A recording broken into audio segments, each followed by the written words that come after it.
I really love about this build is, yes, you're a jack of all trades, but you actually excel in almost every department that you can excel at. So you're exceptionally tanky, you do incredible amounts of damage, and you still offer all that juicy support utility on a silver platter. Now, what it does when I say support is it basically helps your whole group take less than half the damage they would normally take. So that is great on its own. It helps prevent those rare occasions that one of your party members just get randomly snapped out of existence. But on top of that, it allows them to help maintain their constitution or concentration spells a lot easier. If in case you didn't know, concentration savings throws are based on the damage that you take. So the higher damage that you would take, the higher you have to roll in order to succeed to maintain that concentration spell. On top of that, it just allows you to have all of your out of combat utility just on one character, which makes exploring out in the world a whole lot easier. Or if you just want to be that guy in the group to be like, yeah, I got something for that situation, this is the character for you.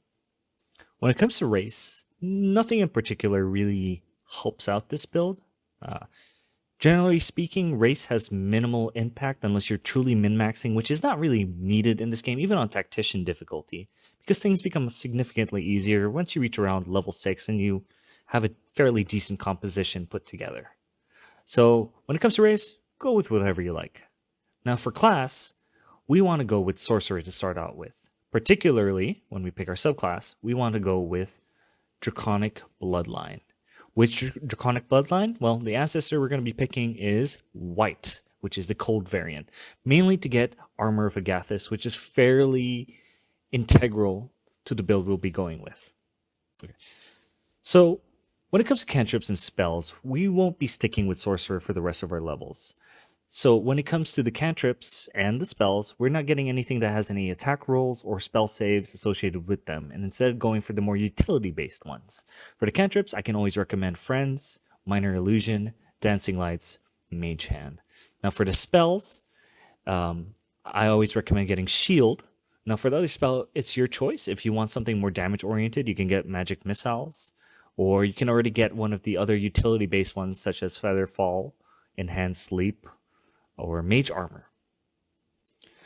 Background proficiencies, go with whatever you want for RP. I can recommend Acrobatics in particular, just because it helps you from being knocked prone when you're crossing ice, or any spell that's going to knock you prone. It helps you roll in a higher dice, just to avoid that, because if you are knocked prone, that's half your movement speed gone, that's enemies having advantage on you, and that's you losing your concentration spell if you are concentrating on one.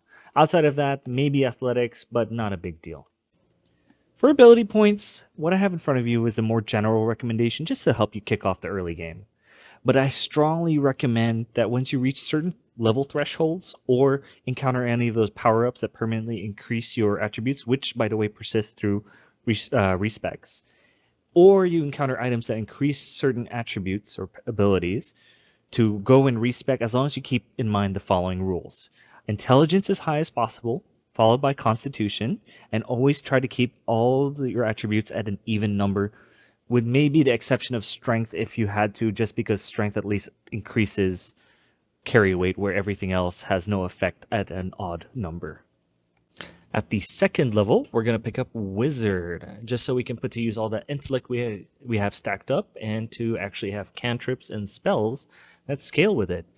Feel free to pick any of the damage ones that you want here. I can always recommend Shocking Grasp, Ray of Frost, and you can go with whatever you think sounds good for the third one.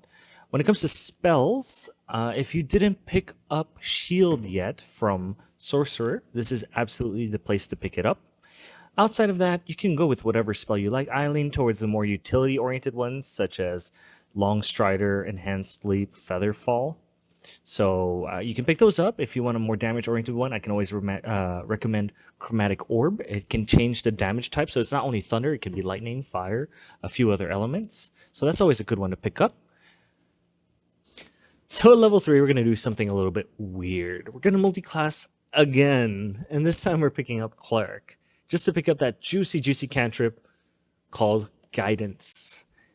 Must have in every party, helps with picking locks, conversation checks, whatever you can think of. If it has some sort of proficiency check, Guidance can help with that. Outside of that, because we're not a wisdom stat class, we're not going to get any of the damage-oriented cantrips. So once again, we're going to go for the utility ones. We're getting thaumaturgy, if that's how you pronounce it, to get advantage on performance and intimidation. And we're going to get light, just for that additional utility, particularly in Act 2. Now, we have to pick a subclass. You're going to have to ask yourself, do you want to lean a little more towards the defensive-oriented side or the more offensive-oriented side? So, Life Domain basically offers Disciple of Life, and every time you throw out a heal, at minimum, it will do +2 and the spell's level. So at minimum, +3 healing. On top of that, you will get your Channel Divinity Oath at the next level, which will allow you a nice big AoE heal, which is great to use. Or you can go Tempest Domain, where anytime a creature attacks you, you reflect 2 to 16 lightning damage. This synergizes extremely well with the Armor of Agathis we mentioned earlier. On top of that, you're going to get Channel Divinity, which allows you to use one of your charges and do maximum lightning or thunder damage as a reaction. So again, if you want a more damage-oriented side, you go Tempest. If you want the more defensive-oriented side, you can go Life Domain. Either way, it's great, and again, just to remind you, you can easily respec at any point in the game. For the prepared spells, we're just going to pick up Bless just because it's one of the best concentration spells, and we don't have one really to concentrate on at the moment that's really worthy. Now, at level 4, I would recommend going something like 4 Cleric or 1 Sorcerer, 3 Cleric, just to really kind of get the build going, getting online a little sooner. But for now, presumably we're not respecing, we're going to go 2 points into Wizard. And this point is going to unlock us Abjuration Wizard. What Abjuration Wizard does is it gives us Arcane Ward. Arcane Ward allows us to reduce damage we take based on the amount of Arcane Ward stacks that we have. Arcane Ward stacks are limited to ×2 of your wizard level. So at this point, we can have a maximum of 4 Arcane Ward stacks, meaning we can reduce damage by 4, and when we reduce that damage by 4, we lose 1 stack, meaning it will go down to 3, and we can bump it up again by casting more Abjuration spells. Now, for the spells themselves, again, if you haven't picked up Shield from Sorcerer, this is where I would pick it up, but nothing really too essential here. If you went with Tempest Cleric, I would highly recommend picking up Chromatic Orb, just to have that versatile damage, or to add more Thunder damage burst. Outside of that, I like to pick up the more utility-oriented stuff that I haven't yet. So in this case, I could pick up Disguise Self, or maybe Ice Knife if I want more damage. Your choice. At level 5, I would technically recommend 1 Sorcerer, 4 Cleric, just to have your feat unlocked a little bit earlier. But again, presuming we're not doing respecking, what we're going to do now is put another point into Cleric, just because we want to unlock something at the 3rd level of Cleric. So again, when it comes to utility spells, or to spells, you want to get the more utility-oriented ones, a Bless and Healing Word to pick up anyone who's down, or you can even go with Create Water to synergize more with that lightning and cold damage that you might do, since wet enemies take double damage from this debuff. Level 6, all right, technically, with Cleric 3, we've fully unlocked the build. Anything from this point onward is just icing on the cake, so to speak. And the main reason for that is because we get this spell right here, Warding Bond. By far one of the most broken spells in my opinion, on par with Haste and Smite, except just one of the defensive variant. Apart from that, we also get something called Enhanced Ability, which again adds to our repertoire of utility and gives us advantage on any persuasion or stealth or any kind of ability checks that we might need or have. So at level 7, we have to make a choice. We technically haven't unlocked any feats yet, at least if we haven't respect, which I really recommend that you do at this point if you haven't yet. But if we haven't, we have a choice to go for Cleric, which we wouldn't keep for the endgame. So this means we would have to respec anyway, or we would probably have to respec unless you're happy to go with this level up build. And what feat we're going to unlock is just Heavy Armor Master, which I will explain further in the video. Apart from that, we don't get anything really important from 4 clerics, so you can again pick resistance or any other cantrip that you think has good utility. So now at level 8, things are going to get pretty simple for us, and we're just going to commit the rest of our points into Abjuration Wizard, just so we can increase the maximum stacks of Arcane Wards. Now, my general recommendation is no, if you're going to Abjuration, you don't go any lower than level 4, and I wouldn't go past level 8, maybe 10 if you really want to, but in my opinion, anything above 8 Abjuration is just overkill. So we're just going to go put 1 point here. Spells, again, any utility, any spell that you want. There's nothing really necessary except the ones I mentioned earlier. At level 9, we're going to put the next point into Wizard again.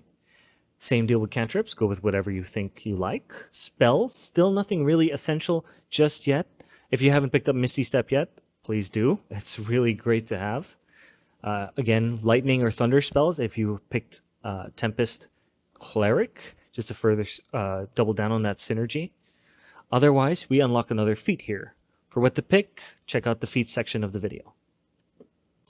Level 10, a fairly significant milestone as well because we unlock Wizard level 5. Here we get a spell that we can't learn through scrolls, which is fairly essential to the build, although not an absolute must-have, but it's definitely one of those really great to haves, and that's Counter Spell. Abjuration spell cancels an enemy's spell cast and adds 3 stacks of Arcane Ward. Really great, must-have. Otherwise, you have a choice of Haste, which is one of the most broken spells in the game, on par with Smite and Warding Bond and things of that nature. If you haven't yet, although ideally you should have, found a scroll of Glyph of Warding. This is your bread and butter. It's your own version of Fireball, except you can choose which element it does. Outside of that, again, it's your choice. If you already have those spells, you can pick something that does lightning, or decurse if you want to have that extra utility for RP-related dialogue or the occasional curse within combat. Now for levels 11 through 12, it's basically the same. We're just going to put more points into Abjuration Wizard just to get higher stacks of Arcane Wards, on top of getting a few free spells to learn. But the main reason I wanted to show you guys this is because at Wizard 6, Abjuration Wizard 6, you unlock this subclass feature called Projected Ward. And what this does is it allows you to use your reaction that when your buddy standing out in the middle of nowhere gets a giant fireball chucked at them, and they're probably about to die, what you can do is use your reaction to project your own Arcane Ward onto them and mitigate the damage equal to your Arcane Ward stack. So not only are you reducing their damage by half, but now you can further reduce that damage that they would have taken by amount equal to your Arcane Ward. So this is great. On top of that, it helps you keep yourself alive. Although you would probably have lived anyway, but this is more of just like, okay, buddy, here, I'll throw you a bone.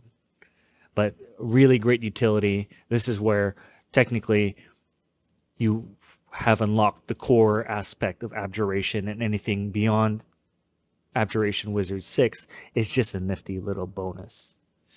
In this section of the video, I quickly want to cover what feats I would consider essential to the build, although none are particularly build enabling with one exception, which would be Heavy Armor Master. So what this does, it increases your strength by 1, which is not a huge deal. We're not really a strength class, but it's nice to have for those occasional strength checks or just to have that additional carry capacity. But what really helps this build is the second part, which reduces all non-magical damage by 3 when wearing heavy armor. So this is why we went with Tempest Cleric or Life Cleric, because this enables us to wear heavy armor. On top of that, this stacks with our Arcane Wards and any other sources of damage reduction we might get from our gear. Great, good stuff. On top of that, nothing else is really, again, considered essential. You can always go with ability improvement to bump your intelligence up even further. Outside of that, I might consider alert. So what this does is it gives you +5 to initiative. Once you have this, it can almost guarantee that you're put towards the front end of the turn basis within combat. Really nice to have, with a nice little bonus of you can't be surprised, although that's very rare on occasion that you would get that. And finally, I would probably just top it off with either Warcaster to get even more advantages on our concentration saving throws, which we have proficiency in by dipping one, our first level, into Sorcerer. But on top of that, when an enemy runs away, normally you would get an opportunity attack, but because we're not really strength stacked, our melee attacks are fairly weak. So instead, we can use Shocking Grasp. Just again, another nice spell and quality of life to just dish out additional lightning damage whenever you want. Outside of that, the only other thing I might consider is, if I can find it, resilient. So what this does is you can pick a stat and it will give you proficiency in that stat. The only ones I would maybe consider is wisdom or dexterity if you just want that extra tankiness, just because the majority of spells in the game target either your wisdom or dexterity. This I would treat as the lowest priority, but it is an option to have. So when it comes to items and equipment, things are fairly straightforward. There's no item that would make or break the build, with maybe one slight exception. More that it helps the build, not so much that it makes the build function. And that is a trait called Magical Plate. Almost rhymed. But just to give a mild spoiler here, this is an item you can acquire some point in Act 1. You can see here, Magical Plate, all incoming damage is reduced by 2. This stacks with your Arcane Ward and your Heavy Armor Mastery to help further reduce any damage you would take directly or through Warding Bond. Outside of that, you do want to look for stuff that helps remove the ability for you to be critically hit. Thankfully, this piece of armor has that as well if you look here at the bottom. Outside of that, there are a few items as well, if you're going with the Life Cleric route, that give buffs to allies whenever you heal them. So those items would be really nice to have if you're going for the more supportive route. Otherwise, I would only look for items that give more spell DC or help further reduce damage, or maybe give you certain resistances to elements like fire or cold or lightning. When it comes to weapons, again, it's your choice, whatever you think will fit best for your build. I might consider, if you see, if you have two really nice staffs, to get the feat of dual wielder, and that allows you to wield a staff in each hand to benefit from the stats of both staves. Now for a general overview of your spells and what to prepare.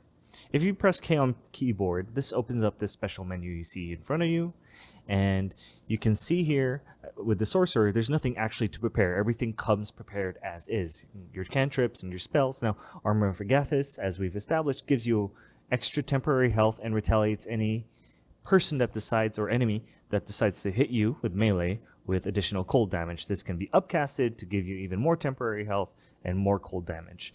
Really good as well to help mitigate some of that damage that you might be taking from Warding Bond. Shield, just for that extra defensive layer if you need it, or to add an additional stack of Arcane Ward. And we have Enhanced Sleep because that was the utility I chose from Sorcerer. Now when it comes to Cleric, there's a little bit of decision to be made here. Depending if you went Tempest or Life Domain, your prepared spells would be different. That's these over here. Now if you went Life Domain, these would all be healing spells, which are all great. A good chunk of them are actually Abjuration.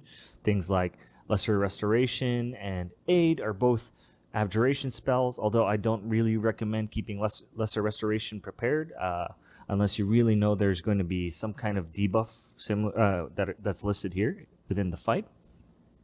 You can just kind of pull it out whenever someone is diseased or poisoned out of combat and remove it then. But that's something that is an option if you want to consider that. Now, if you were Life Domain, you would already have Healing Word, but in this case, since we're Tempest, we want to pick up Healing Word just because it's an extra heal to help top off any allies who are low or help pick up anyone who is down in combat. Albeit it'll be fairly rare, especially towards mid to late game once this build is kind of fully online. But it's still really nice to have, great to have for emergencies, so I highly recommend keeping that. Otherwise, Prayer of Healing is a good alternative. It's a nice chunky AoE heal, but it takes a main action. Outside of those that I listed, I would really recommend, especially if you're Tempest, going with Create Water. What this does is douse any potential fires within an area and wets yourself and enemies. Anyone who is wet takes double lightning and cold damage. That's important to remember. It doesn't work on thunder. So for Tempest Domain Clerics, you want to use or set up your burst using lightning spells instead of thunder. Particularly, let's say here, Thunder Wave. No synergy with Wet. Another one to consider is enhanceability, especially if you're embracing the utilitarian role. This allows you to buff allies in any ability checks that they may have, whether it's conversations or lockpicking. It's nice to have that additional dice when you're rolling for a check.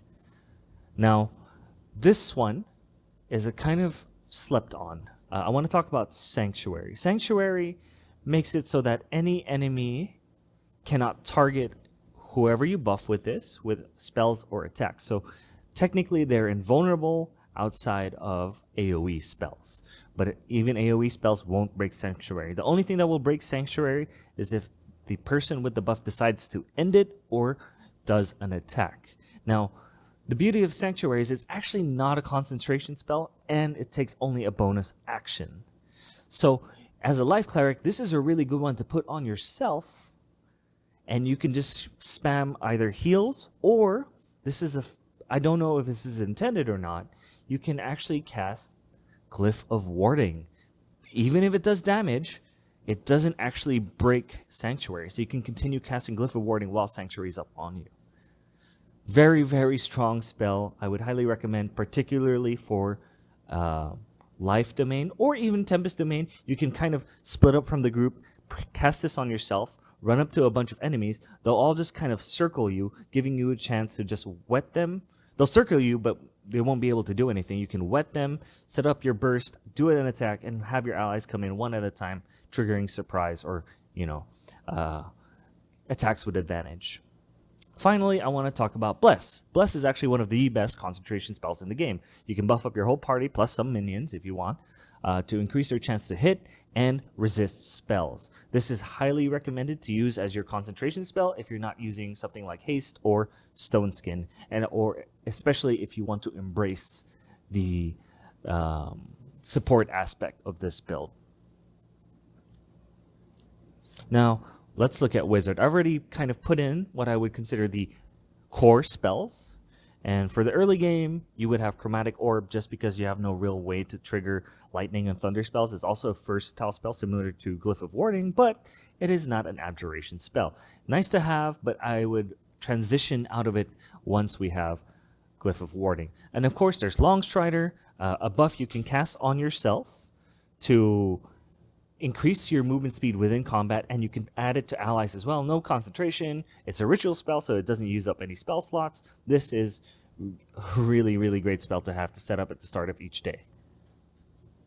And then, of course, there's Glyph of Warding. You can choose what kind of damage it does. Synergizes extremely well with Wet and Tempest Cleric because you can do the lightning variant or even the cold variant, but preferably the lightning variant, and use your Channel Divinity to make it do maximum damage, effectively making it do max and then doubling that. Really, really good spell. If you want to just use it for utility, you can also just put enemies to sleep or knock them back. And then we have Counterspell. Also a really, really important spell to the build. It's a reaction. You don't actually really cast it. When an enemy is about to use a powerful spell, you can just press this and suddenly they can't talk. They're silenced and they waste their spell slot. You use your spell slot, but you effectively nullify that damage they would have done or whatever spell they would have cast, and you get 3 stacks of Arcane Ward. Love this spell. Really one of the best. Haste is one of the most broken concentration spells you can have in game. It essentially increases your armor class, makes you a bit faster, and doubles the actions you can do in each turn. Really, really strong. I recommend you can use this. I've personally tried to stay away from it just because I find it a little too strong, and I like to have a little bit of nuance. I prefer to have a little more strategic gameplay as to ending the combat within 1 or 2 turns. But To each his own, highly recommended, very strong spell. And finally, this is not essential if you're going with the more defensive life cleric build, but if you're going with the more offensive or retaliatory side of this build, I highly recommend Fire Shield. What it does is it gives you resistance to either fire or cold. Ideally, we go for the fire resistance because anytime we're hit, it does cold damage, which further synergizes with the wet debuff. Really, really good. This in conjunction with Armor of Agathis and Tempest Clerics reaction. When an enemy hits you, if they're wet, I've had turns where they take upwards of 90 damage. Absolutely absurd. A really good spell. Now for the remaining slots, it's up to you. Fill up whatever you think looks fun. Oh, I also recommend Misty Step. I didn't press it. Misty Step is really great to kind of pull yourself out of the heat of battle, but in the same regard helps you jump right straight into it if that's what you want. Really good spell, uses a bonus action.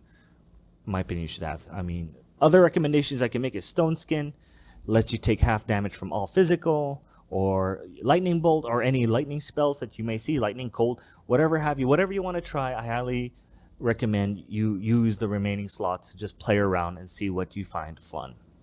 Now, at the start of each day or after each long rest, you want to start off by refreshing all your buffs.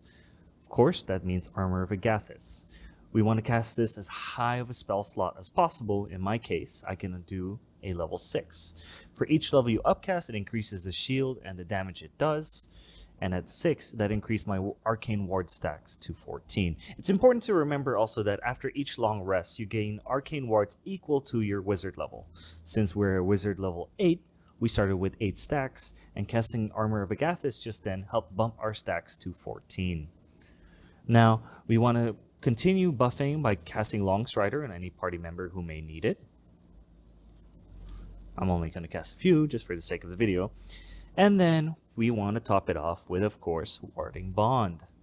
Unfortunately, this does take a spell slot, but fortunately, we're playing a wizard, which means after we cast on all party members, that many people don't know this, you can actually cast Arcane Warding Bond on all party members. As you can see here, all of them have the buff. If I quickly show here the character sheet, all of them have plus resistance with exception of Shadowheart. She has a piece of armor that's giving her physical resistances, but ideally it would show she has none. So after we cast our Warding Bond, we want to use Arcane Recovery to get some of those spell slots back. Unfortunately, we can't recover at level 6, but we will use the level 2 slots to quickly get back some of that we used. There we go. So we only technically use 2 out of 3 to buff all of our party, and then from there you would continue on adventuring. Given the opportunity, you want to precast buffs if you anticipate combat is about to come. So if I'm about to get in combat with this gentleman or lady over here, I would start off already by casting Fire Shield, the cold variant. No need to upcast this. And then Haste. Then when combat starts, if you want, you can start off by wetting the enemies, which I've already done here. They have the wet debuff from Create Water. If you upcast this, it can increase the possible circumference, but I wouldn't really recommend it unless you really want to do a large AoE attack. Once the enemies are wet, you can cast Glyph of Warding Lightning. You can upcast this if you want to maximize your initial burst. And let's say we cast it here. I'm going to use Destructive Wrath. We are not actually in combat, so I don't think it has an effect, but let's take a look. Yeah, I've been a naughty boy. I am going to attack you. Now he took damage. There you go. He took nearly 100 damage. Let's look at that. No, he took 46. So 23 plus 23 damage, therefore 46. Nice big burst, especially if it's AoE. As you can see here, an enemy is about to attack my partner's character, so I'm going to cast Projected Ward. She takes 0 damage. Now it's my partner's turn. You may have noticed we are running a very similar build. She has Arcane Ward stacks, Spirit Guardians is the main difference. Now I didn't get the opportunity to rebuff her character, so we're gonna cast Fire Shield, the chill version. Then we're gonna try and see. By running up to him, we hit him, and now we're gonna run away. Bam, and he's dead. So what we did essentially, just by moving, was 21 plus 60 plus 14, so around 90, 95. I am not good at math. 95 damage just by running around. So if you guys want to see this variant of the build, let me know in the comments. This is full retaliation, less on the supportive side, and more about just weaponizing every aspect of your character, whether it's being hit, doing damage when it's your turn, and just doing damage by running around. You can do the same with the current build, weaponizing your movement, but this adds another layer by just integrating the spell called Spirit Guardians. And it does require shifting a few stats. If you're interested in seeing the full breakdown of this, let me know in the comments. So going back to this character, now ideally we can use Misty Step to get up here. And if I had Thunder Wave prepared, for fun, you can knock them off. I'm not going to use Destructive Wrath. Unfortunately, he's saved. But that's the gist of the build. You can always use your cantrips to just do damage if you want. I don't think this person has opportunity attacks. No, it does not, and I just use Shocking Grasp anyway. But that's the gist of how you would play the build. You would cast your spell, ideally trying to make enemies wet. You would make sure your buffs are maintained. Cast Glyph of Warding to help maintain your Arcane Ward stacks, trying to make sure it's near maximum. And then just running around trying to provoke opportunity attacks to get that additional retaliatory damage from enemies when they try to take a swing at you. That's the build. Really appreciate you guys taking the time to finish the video. Hopefully you walked away learning something and you try out this build and have as much fun as I do with it. Otherwise, feel free to leave a comment, or if you have any questions or even suggestions on how to improve the video. It's my first time doing this, so I'm open to any feedback. And at the same time, if you learned something, I appreciate a like and a subscribe. Lets me know that more people are interested in seeing this kind of videos, and I'd be happy to share more builds that I've concocted and played with in my own playthroughs. Otherwise, I hope you guys have a wonderful day.